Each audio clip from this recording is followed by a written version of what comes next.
నమస్కారం గురుగారు. నా పేరు దేవి అండి, డి దేవి. అంతర్వేది దగ్గర మల్కీపురం ఉంది మా గ్రామం. అది నేను ఆధ్యాత్మికంగా ఎదగాలని జాయిన్ అయ్యానండి. శెట్టిబ్రోలు విజయలక్ష్మి గారు జాయిన్ చేశారండి దీంట్లో.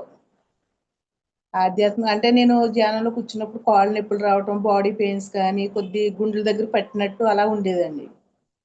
ఇప్పుడు ఆ స్థితిలో లేను. ఎంతసేపు కూర్చున్నా అసలు కూర్చున్నట్టు ఉండట్లేదు. నేను ఏది చేసినా చేసినట్టు ఉండట్లేదు పని. చాలా బాడీ లైట్ వెయిట్‌గా అయిపోయింది బాగా. నేను 2 రోజులు చేసిన తర్వాత ఇంక చేయలేను. ఎందుకంటే కొద్ది నీరసంగా అనిపించింది అన్నాను. అంటే గురువు గారితోటి మాట్లాడండి ఒకసారి అన్నారు. అమ్మ చెయ్యండి, మీరు చేస్తే మీకే తెలుస్తుంది అన్నారు. ఇంకా ఆ క్షణం నుంచి నాకు తినాలి, ఇది చెయ్యాలి, ఇంకేదన్నా చేయలేనేమో అనే అపనమ్మకం కూడా లేదండి నాకు. చేయగలను, గురువు ఉన్నాడు, పరమశివ ఉన్నాడు.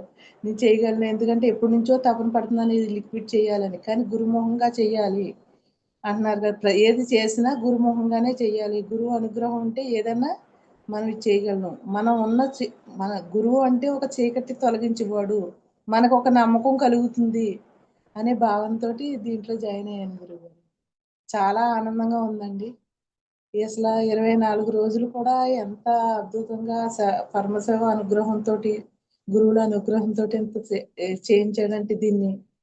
అదే శరీరం కూడా అసల కాంతివంతంగా మన నాడీమండలి శుద్ధి అంటారు కదా! ప్రతీదీ శుద్ధయిందేమో. 7 శరీరాలుంటాయి. 7 శరీరాలు శుద్ధవుతేనే కదా ఈ కాంతి వస్తుంది అనిపించింది.